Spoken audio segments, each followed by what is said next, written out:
संभावना है कि 1 फरवरी 2023 को भारत का वित्तीय बजट आएगा। पूरी संभावना है कि इस बजट को भारत की वित्त मंत्री निर्मला सीतारमण ही पेश करेगी। आज के इस वीडियो में हम जानेंगे कि आखिर बजट होता क्या है, क्यों ये देश के लिए ज़रूरी है और भी रोचक तथ्य बजट के बारे में। बने रहिए मेरे इस वीडियो में। मैं हूं अमोल, का स्वागत करता हूं मेरे चैनल अमोल धारपुरे में। शुरू करते हैं। भारतीय संविधान के आर्टिकल 112 के अनुसार केंद्रीय बजट देश का सालाना फाइनेंशियल लेखा जोखा होता है, या कहूँ केंद्रीय बजट किसी खास वर्ष के लिए सरकार की कमाई और खर्च का अनुमानित विवरण होता है। सरकार को हर वित्तीय वर्ष की शुरुआत में इसे पेश करना होता है। भारत में जो वित्तीय वर्ष शुरू होता है वो 1 अप्रैल से शुरू होकर के 31 मार्च तक चलता है। इसी ड्यूरेशन के लिए बजट पेश किया जाता है, जो इस साल भी 1 फरवरी को पेश होने वाला है। देश में किसी साल उत्पादित प्रोडक्ट या सर्विसेज के मौजूदा बाजार मूल्य को जीडीपी कहते हैं। जीडीपी यानी ग्रॉस डोमेस्टिक प्रोडक्ट। देश का बजट इसी पर आधारित होता है। दरअसल बिना जीडीपी के बजट बनाना संभव ही नहीं होता है। बिना जीडीपी को जाने सरकार यह तय नहीं कर सकती कि उसको राजकोषीय घाटा कितना होने वाला है। अब आइए जानते हैं कि राजकोषीय घाटा क्या होता है। सरकार की कुल आय और व्यय में अंतर को राजकोषीय घाटा कहते हैं। अगर मैं इसको सीधे भाषा में समझाऊँ तो सरकार की जो कमाई हुई वो 5 रुपये हुई है और सरकार ने खर्च कर दिया 8 रुपये, तो ये जो 3 रुपये का डिफरेंस है इसे कहते हैं राजकोषीय घाटा, जिसके अनुसार फिर सरकार को लोन लेने के लिए या फंड की व्यवस्था करने के लिए आसानी होती है। साथ ही जीडीपी के बिना सरकार यह भी नहीं जान पाएगी कि आने वाले साल में सरकार की कमाई कितनी होगी। कमाई का अंदाज़ा लगाए बिना सरकार यह तय नहीं कर सकती कि उसे कितनी योजनाओं में कितना खर्चा करना है। किसी साल के बजट के लिए जीडीपी के अलावा सबसे इम्पोर्टेंट होता है राजकोषीय घाटे का लक्ष्य तय करना। राजकोषीय घाटा जीडीपी के अनुपात में तय किया जाता है। राजकोषीय घाटे के तय लेवल के अनुसार ही सरकार उस साल कर्ज लेती है। अगर जीडीपी ज़्यादा होगी तो सरकार खर्च के लिए मार्केट से ज़्यादा लोन ले पाएगी। सीधे शब्दों में कहें तो सरकार का आम बजट उसकी कमाई और खर्चों का ब्यौरा होती है। सरकार के प्रमुख खर्चों में नागरिक की कल्याण योजनाओं पर खर्च, आयात पर खर्च, डिफेंस पर खर्च, वेतन पर खर्च आदि होते हैं। वहीं सरकार को होने वाली कमाई के हिस्से में टैक्स, सार्वजनिक कंपनी की कमाई, बॉन्ड इत्यादि शामिल होते हैं। केंद्रीय बजट को 2 हिस्सों में बांटा जाता है। एक होता है रेवेन्यू बजट और दूसरा होता है कैपिटल बजट। बजट बनाने की तैयारी लगभग 6 महीने पहले यानी आमतौर पर सितंबर से शुरू हो जाती है। सितंबर में मंत्रालय, विभागों, राज्य, केंद्र शासित प्रदेशों को सर्कुलर जारी करके वित्तीय वर्ष के लिए उनके खर्च का अनुमान लगाने के लिए और उसके लिए जरूरी फंड का डेटा देने के लिए कहती है। इन आंकड़ों के आधार पर बाद में बजट में जन कल्याणकारी योजनाओं के लिए अलग अलग मंत्रालय को फंड अलोकेट किया जाता है। बजट बनाने वाली टीम को पूरी प्रक्रिया के दौरान प्रधानमंत्री, वित्त मंत्री और योजना आयोग के उपाध्यक्ष के इनपुट लगातार मिलते रहते हैं।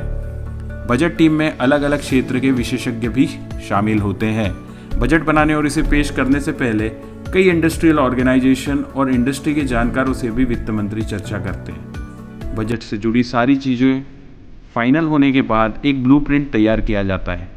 बजट को लेकर सब कुछ तय होने के बाद बजट दस्तावेज प्रिंट होता है। पहले ये प्रिंटिंग के लिए जाता था। 2020 से ही देश में पेपरलेस बजट पेश किया जा रहा है। वित्त मंत्री निर्मला सीतारमण ने 2020-21-22 में पेपरलेस बजट की शुरुआत कर दी है।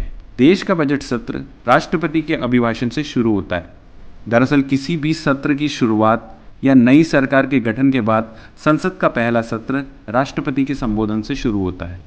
संसद में बजट पेश होने से पहले राष्ट्रपति की मंजूरी लेना भी जरूरी होता है। राष्ट्रपति की मंजूरी मिलने के बाद इसे कैबिनेट के सामने रखा जाता है और उसके बाद संसद के दोनों सदनों में इसे पेश किया जाता है। बजट पेश होने के बाद इसे संसद के दोनों सदनों यानी लोकसभा और राज्यसभा से पास कराना आवश्यक होता है। दोनों सदनों से पास होने के बाद बजट आगामी वित्तीय वर्ष, मतलब आने वाला जो वित्तीय वर्ष है, जनरली वो 1 अप्रैल से 31 मार्च तक होता है, उस अवधि के लिए वह लागू होता है। हर साल जब ये बजट प्रिंट होने के लिए जाता है तो इसकी शुरुआत हलवा सेरेमनी से होती है। इस साल भी ये हलवा सेरेमनी 26 जनवरी को हुई, जिसमें वित्त मंत्री निर्मला सीतारमण और राज्य वित्त मंत्री अनुराग ठाकुर दोनों ही मौजूद थे। वित्त मंत्रालय में एक बड़ी कढ़ाई में हलवा बनाया जाता है, वित्त मंत्री और वित्त मंत्रालय के सभी अफसर इस कार्यक्रम में लगभग शामिल होते हैं। वहाँ मौजूद लोगों में हलवा बांटा जाता है। बजट दस्तावेज को वित्त मंत्रालय के चुनिंदा अफसर तैयार करते हैं। बजट दस्तावेज लीक ना होने पाए इसलिए इसमें यूज़ होने वाले सभी कंप्यूटर को दूसरे नेटवर्क से भी डीलिंग कर दिया जाता है। वहीं बजट पर काम करने वाले अफसर और कर्मचारियों को 2 से 3 हफ्ते तक नॉर्थ ब्लॉक के अपने दफ्तर में ही रहना होता है। मतलब हलवा इन्होंने खा लिया है, अब हलवे से जब तक के हलवा खाने के बाद जब तक कि बजट पेश नहीं होगा ये साहब लोग ऑफिस में ही कैद रहेंगे। अब सबसे इम्पोर्टेंट बात कर लेते हैं। 1 फरवरी को बजट पेश होता है, उससे एक दिन पहले 31 जनवरी को इकोनॉमिक सर्वे पेश होता है। क्या होता है इकोनॉमिक सर्वे? बजट जान लिया है, जानते हैं इकोनॉमिक सर्वे क्या होता है। देश के आम बजट से एक दिन पहले इकोनॉमिक सर्वे सदन में पेश किया जाता है। इकोनॉमिक सर्वे या आर्थिक सर्वे अगले वित्तीय वर्ष के जीडीपी का अनुमान होता है।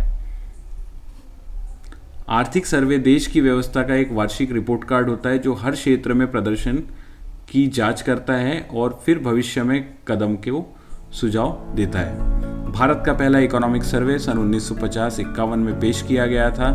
1964 तक इसे आम बजट के साथ ही पेश किया जाता था, लेकिन उसके बाद 1965 से इसे बजट से अलग कर दिया गया था। इकोनॉमिक सर्वे वैसे 2 वॉल्यूम में आता है, जिसमें से एक वॉल्यूम में आपको लास्ट ईयर में क्या काम हुए वो दिखते हैं और दूसरे वॉल्यूम में अगले साल सरकार क्या काम करने वाली है, क्या उसका विज़न है, वो सब पता लगता है। आशा करता हूँ आपको बजट से रिलेटेड ये वीडियो पसंद आया होगा। ज़्यादा लंबा ये वीडियो नहीं है, लेकिन बजट के लिए इनफ है। लाइक करिए, सब्सक्राइब करिए, मोटिवेट करिए, और इसका अगला वीडियो मैं लेकर के आऊँगा जब बजट पेश हो जाएगा, तब कि बजट में क्या क्या दिया है। तब तक के लिए अपना ध्यान रखिए। धन्यवाद।